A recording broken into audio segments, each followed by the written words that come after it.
हरे कृष्णा दोस्तों, स्वागत है आपका आपके अपने चैनल भक्ति की शक्ति में।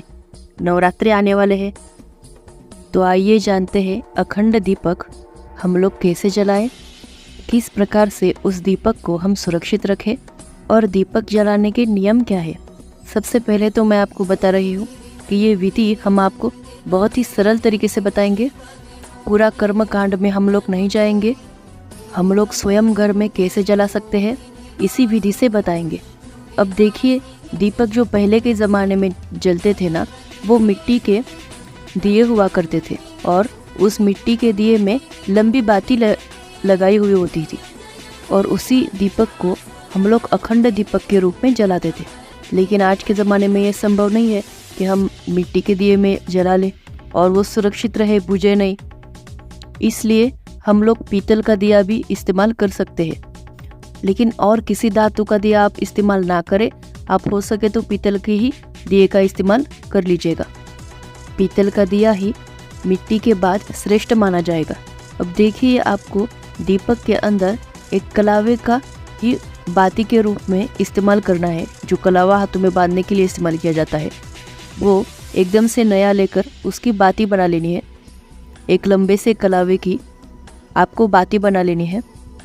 दीपक के अंदर गाय का घी होना चाहिए, और अगर गाय का घी शुद्ध नहीं मिल पाता हो आपको, या तो धन का अभाव हो अथवा कोई सुविधा ना हो गाय के घी की, तो आप लोग तिल के तेल का इस्तेमाल कर सकते हैं। याद रखिए, तिल के तेल का उपयोग करना है आपको। नवरात्रि में सरसों का तेल का इस्तेमाल नहीं करना है, इस बात का आप लोग ध्यान रखना। अखंड दिया जलेगा ना 9 दिन तक, इसलिए उसको ढकने के लिए एक पात्र भी रखना। अच्छा, आप लोग पूछेंगे अखंड ज्योत क्यों जलाई जाती है। देखिए, दीपक की ज्योत में जो अग्नि होती है वो होते हैं अग्नि देवता, जो साक्षी होते हैं हमारे उस 9 दिन के साधना की। आपने साधना की, 9 दिन उपासना की, माँ की आराधना की, ये उन सब लोग सब चीज़ों की साक्षीदार होते हैं अग्निदेव। ये सब किसने देखा? तो ये सब अग्नि देवता ने देखा, और इसलिए इस दीपक को हम लोग 9 दिन तक प्रज्वलित रखते हैं। कोई भी हम लोग पूजा पाठ करते हैं ना, यदि हम बिना दीपक के करते हैं तो उतना प्रभावी नहीं होगा। आप लोग दिया जलाकर ही कीजिएगा। आरती भी हम लोग करते हैं तो कपूर से, उसमें अग्नि देवता का वास होता है, तो अग्नि देवता के साक्षी में हम लोग पूजन करते हैं। ये देवता है, इसलिए उनको आदरपूर्वक प्रज्वलित करेंगे, उनकी स्थापना करेंगे और पूजन भी करेंगे। लेकिन हमने पहले ही बताया है, आप लोग आसानी से घर में कर सके, इसलिए ज़्यादा कर्मकांड में ना फंसते हुए आसानी से बताया जाएगा।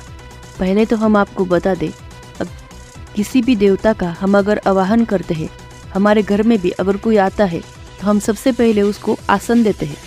तो हम लोग भी अग्नि देवता को आसन देंगे, अग्नि देवता को आसन देंगे, दीपक को आसन देंगे। आसन देने की भावना से आपको क्या करना है, एक चावल की ढेर को स्पर्श करना है। एक मुट्ठी चावल आप जहाँ पे दिया लगा कर रखने वाले हैं, ये वहाँ पे एक मुट्ठी चावल रख दीजिएगा, उसको स्पर्श कीजिएगा और ये भावना कीजिए कि हे भगवान, आप ये आसन ग्रहण कीजिए। फिर वो अखंड ज्योत वाला दीपक आप उस चावल के ढेर पर, यानी आपने भगवान को दिए हुए आसन पर आपको वो दीपक रखना है। अब हम लोग दीपक को प्रज्वलित करेंगे। अब हमने दीपक को आसन दे दिया है, प्रज्वलित कर दिया है। अब जैसे अग्नि देवता है आकर विराजित हो गए हैं, तो हम लोग अर्घ पाद्य के लिए उनको 2 बूंद जल टपका देंगे। 2 बूंद जल लेके दिए के पास, चरण के पास दिए के छोड़ दीजिए। फिर अग्नि देवताओं को वस्त्र अर्पित करेंगे।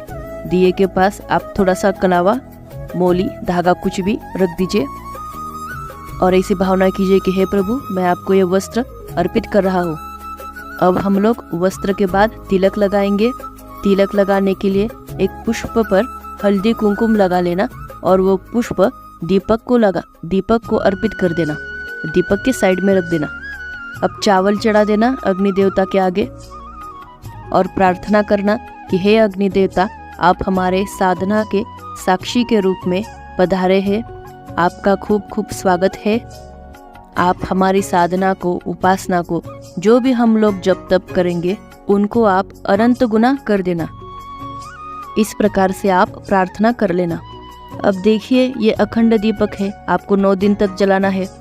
तेल खत्म होगा तो आप इसके अंदर डाल सकते हैं, घी खत्म होगा तो डाल सकते हैं।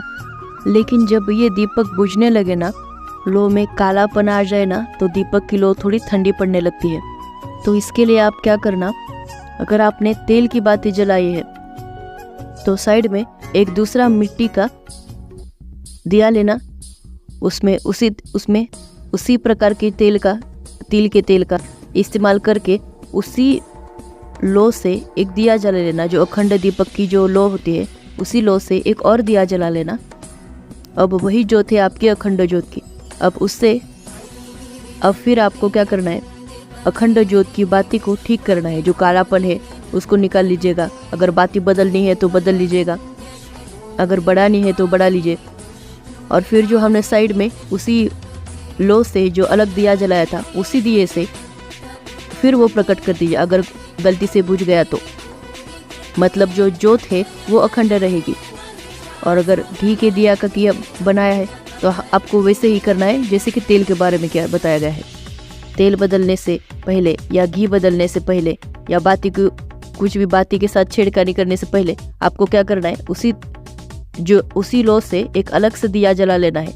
और फिर उसी जलाए हुए दीपक से बाद में वो दीपक जलाना है जो पहले वाला हमने अखंड ज्योत जलाई थी। इसकी वजह से आपका दीपक जो है वो ज्योत अखंड रहेगी। तो ये हो गया हमारे अखंड दीपक का नियम। इसी प्रकार के तिथि त्योहारों की जानकारी के लिए चैनल को सब्सक्राइब करना ना भूले। हरे कृष्णा दोस्तों। माँ भगवती अम्बा की कृपा हम सब पर हमेशा बनाए रहे।